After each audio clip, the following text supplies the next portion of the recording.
দেখুন, লন্ডনে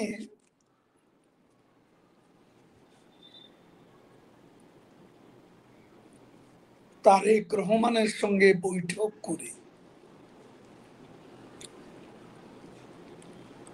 মোহাম্মদ ইউনূস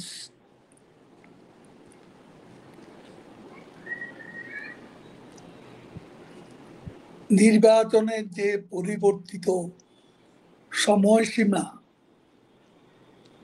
জানিয়েছেন, সেটা তার মনের কথা, এটা ভাববার কোনো কারণ নেই। কারণ বিএনপি তার আসল দল,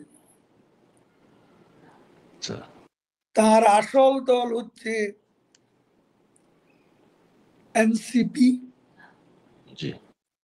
আর মূল দল হচ্ছে জামাত শিবির এবং ইসলামী দলগুলো, বিশেষ করে জামাত ইসলামী এবং শিবির। এরা কিন্তু নির্বাচন নিয়ে তাদের ভিন্ন দৃষ্টিভঙ্গি। তারা আনুপাতিক প্রতিনিধিত্ব চায়, তারা জুলাই চার্টার, প্রপোর্শনাল রিপ্রেজেন্টেশন, এই দুটা বিষয়ে তারা গণভোট চায়।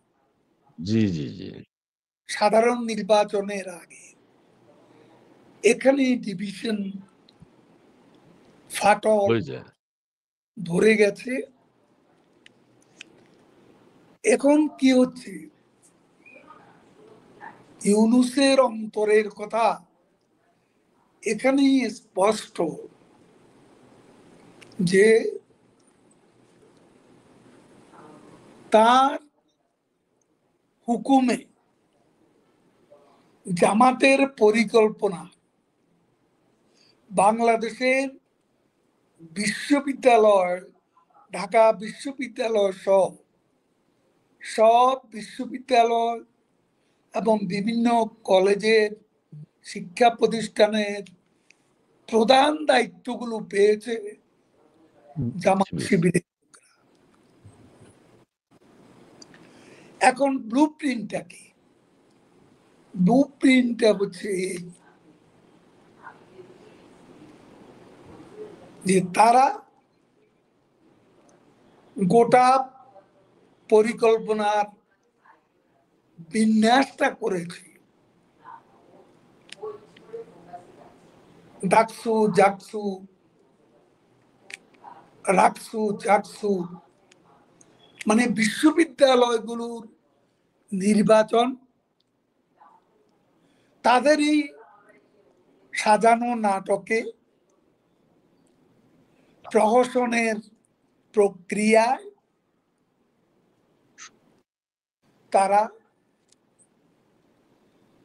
এই প্রক্রিয়ার আগে আগে ছাত্রলীগকে নিষিদ্ধ করে দেয়। ছাত্রলীগের অনুপস্থিতিতে ছাত্র শিবিরকে বিভিন্ন বিশ্ববিদ্যালয়ে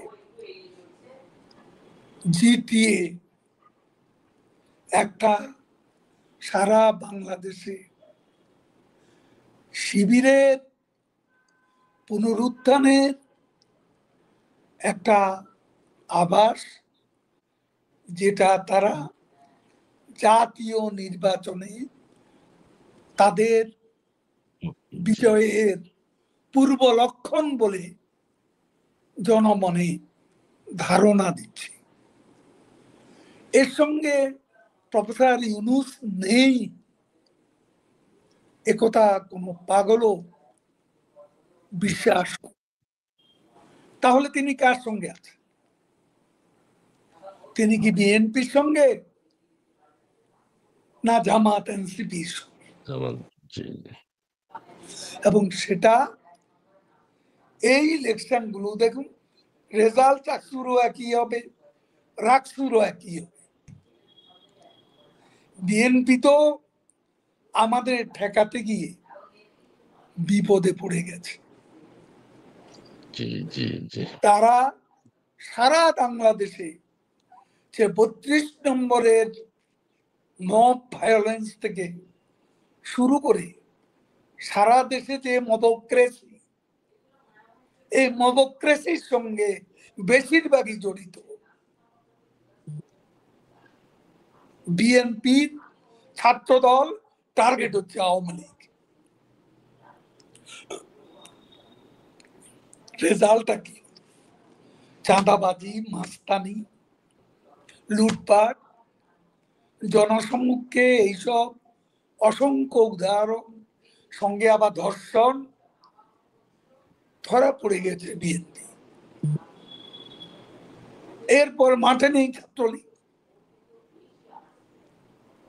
এখন মন্দের ভালো বলে অনেকে ভোট দিয়েছে, বেশিরভাগই কারচুপির নির্বাচন।